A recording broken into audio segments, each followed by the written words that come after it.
Episode 184. Apa yang akan terjadi? Semua ujian cabang lomba telah usai. Malam ini akan diadakan penyerahan hadiah bagi pemenang Olimpiade tahun ini. Ipana keluar sebagai juara 1 dalam cabang lomba matematika, sementara untuk cabang lomba IPA ia tidak masuk ke dalam grand final. Ia menempati urutan kelima dari 16 peserta. Namun gadis kecil itu tidak peduli, yang penting ia sudah bisa membawa 1 buah medali emas pulang. Sementara Fajri, ia bisa meraih juara 2 dalam cabang lomba matematika dan juara 1 dalam cabang lomba biologi. Senyuman dua bocil jenius itu tidak henti mengembang karena sebentar lagi akan menambah koleksi medali dan sertifikatnya di rumah. Selamat malam. Di hari yang berbahagia ini tidak terasa 4 hari sudah kita mengadakan Olimpiade Sains tingkat Asia. Malam ini kita akan menyerahkan hadiah untuk para pemenang Olimpiade. Mungkin kita sudah tahu siapa yang menjadi pemenangnya. Langsung saja kita panggilkan adik-adik manis siswa-siswi terbaik yang diutus dari negara masing-masing dan yang pastinya telah membuat orang tua mereka bangga. Lomba ini dilakukan secara adil tanpa adanya bocoran soal, baik itu kepada anak dari pemilik perusahaan yang menjadi sponsor maupun anak founder acara ini. Semuanya memang hasil dari kerja keras anak-anak jenius kita. Mereka berjuang dengan segala kemampuannya agar bisa mendapatkan juara terbaik dari setiap lombanya. Para pemenang lomba dipanggil satu persatu diiringi tepuk tangan yang sangat terdengar riuh dari bangku penonton. Para wartawan internasional dari Indonesia berbondong-bondong untuk meliput hari bersejarah ini. Dua anak jenius berdiri di sana dengan wajah tersenyum bangga dengan pencapaian mereka. Perkataan Ipana beberapa hari yang lalu tersebar dengan cepat di berbagai negara, sehingga gadis manis itu viral dengan berbagai macam fakta yang mampu dibeberkan oleh mereka. Beginilah sosok nona muda, keluarga dirgantara yang selama ini disembunyikan. Sosok cantik Ipana yang begitu tegas di usianya yang masih sangat kecil, berhasil mencuri perhatian dengan ucapannya. Tak kalah pintar dari abangnya, Ipana berhasil meraih juara 1 pada Olimpiade Matematika tingkat Asia tahun ini. Begitulah berita yang mencuat ke permukaan beranda sosial media. Banyak orang yang memuji kecantikan gadis manis itu. Fajri dan Ipana langsung menjadi idola di kalangan masyarakat Noveltoon. Ponsel mereka tak hentinya berbunyi karena mendapatkan notifikasi dari beberapa akun online shop yang menawarkan berbagai macam endorsement dan kerjasama lainnya. Setelah pembagian hadiah, tiba saatnya penutupan acara dimulai. Semua pihak yang telah dipilih menyampaikan sepatah kata untuk mengucapkan selamat ataupun sedikit berbasa-basi. Kali ini perusahaan Fajri kembali menjadi utusan untuk menutup acara Olimpiade nan megah itu. Kata sambutan sekaligus menutup acara Olimpiade Sains Internasional ini oleh founder PT PHD Indonesia yang kebetulan sudah bergabung bersama kita saat ini. Kepada Tuan Fajriyanda Hanindyo Dirgantara, selaku donatur terbesar Olimpiade kali ini dipersilakan untuk naik ke atas panggung, ucap MC. Fajri dengan gagah berjalan tegap menaiki satu persatu anak tangga menuju ke atas panggung bersama Rai. Dengan balutan jas kotak-kotak yang berwarna abu-abu, ia berjalan dengan senyum manisnya yang tidak akan luntur sedikit pun. Semua orang terkejut dengan apa yang mereka lihat. Dengan rasa tidak percaya, mereka mengiringi langkah Fajri menuju ke panggung itu.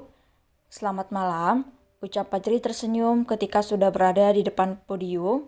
Saya Fajriyanda Hanindyo Dirgantara, founder dari PT PHD Indonesia. Saya merasa sangat tersanjung karena bisa berdiri di sini untuk memberikan kata sambutan sekaligus menutup acara Olimpiade Sains pada tahun ini. Ucap Fajri dalam bahasa Inggris dan menjadi ucapannya. Saya harap setelah ini tidak terjadi masalah karena saya juga terdaftar sebagai peserta Olimpiade. Saya dan adik saya sudah lama mendaftar, jauh sebelum proposal lomba ini sampai ke meja kerja saya. Lomba kali ini real tanpa adanya kecurangan. Kami sudah menandatangani surat pernyataan dengan materai agar tidak ada yang berlaku curang dalam lomba kali ini. Setelah acara ini selesai, peserta lomba bisa mendapatkan bingkisan dari PT PHD Indonesia dan Dirgantara Corp. Khusus untuk para peserta, mungkin sudah lama saya berbicara di depan ini. Dengan berserah diri kepada Tuhan, acara Olimpiade Sains Internasional tingkat Asia ini resmi saya tutup. Ucap Fajri lantang. Tong, tong, tong. Bunyi gong yang terdengar nyaring di dalam ruangan itu. Fajri turun dengan lambaian tangan kecilnya. Ia terlihat berwibawa dengan dasi kupu-kupu yang bertengger di kerah baju kemeja putih itu. Ia menyalami semua petinggi perusahaan yang berdiri untuk menyambutnya. Ruangan itu penuh dengan riuk tepuk tangan dan kilatan cahaya kamera yang tak henti mengambil gambar dirinya. Fajri yang ramah membalas semua sapaan setiap orang hingga ia duduk di samping Irfan yang sudah tersenyum bangga. "Apa abang keren, ayah?" tanya Fajri tergelak. "Keren dong, anak ayah selalu keren," ucap Irfan tersenyum sambil mengelus kepala Fajri. Hingga acara selesai, Fajri dan Ipana diberondong oleh banyak wartawan internasional untuk diwawancarai. Namun malam sudah larut, Fajri dan Ipana sudah terlihat mengantuk, sehingga Rai membereskan para wartawan dengan janji akan menjadwalkan konferensi pers untuk Fajri dan Ipana besok. Mereka mendesak kecewa dengan keputusan Rai, namun malam ini mereka harus beristirahat karena besok akan ada berita yang bisa menaikkan rating perusahaan mereka, menyiapkan tenaga untuk menunggu jadwal untuk mewawancarai dua bocil jenius itu. Fajri dan Irfan menatap anak-anaknya sudah terlelap. Mereka terlihat begitu tenang dengan wajah damainya. "Bukankah mereka terlihat sangat menggemaskan, sayang?" ucap Irfan. "Iya mas, nggak terasa mereka sudah besar dan bahkan membuat kita tidak menyangka dengan apa yang anak-anak lakukan dengan umur yang masih kecil," ucap Fajira.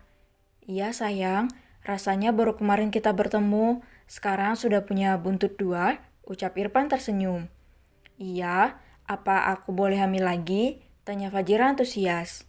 "Enggak," kutus Irfan sambil menatap Fajira tajam. Dasar," Fajira mendengus kesal. "Habis ini kamu siap-siap, akan banyak hal yang tidak terduga akan terjadi, nanti jangan kaget ya," ucap Irfan serius. "Hal yang tidak terduga? Kamu jangan aneh-aneh mas," ucap Fajira melotot. "Nggak aneh-aneh sayang, itu memang karena anak-anak kita memiliki daya tariknya tersendiri," ucap Irfan tersenyum.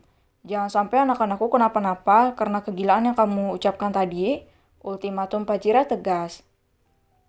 "Justru aku yang takut jika kamu akan pingsan sayang," ucap Irfan. Ia berpindah dan memeluk Fajira dari belakang. Ia merindukan istri cantiknya ini. Sementara Fajira hanya terdiam sambil mencerna apa yang tengah dikatakan oleh Irfan. "Jangan terlalu dipikirkan, nanti kamu akan tahu sendiri." Mereka segera beristirahat karena hari ini begitu melelahkan dan juga membahagiakan. Fajira tertidur pulas dengan senyuman yang menghiasi bibirnya. Sementara Irfan, ia sudah melanglang buana memikirkan langkah selanjutnya yang akan ia lakukan untuk perusahaan Fajri ke depannya. "Ayah yakin dalam waktu dekat abang sudah bisa mengalahkan posisi perusahaan ayah, nak. Sepertinya Rai harus mencari sekretaris tambahan untuk mengatur perusahaan," batin Irfan. Setelah puas berpikir, ia segera beristirahat dengan nyaman di dalam dekapan Fajira.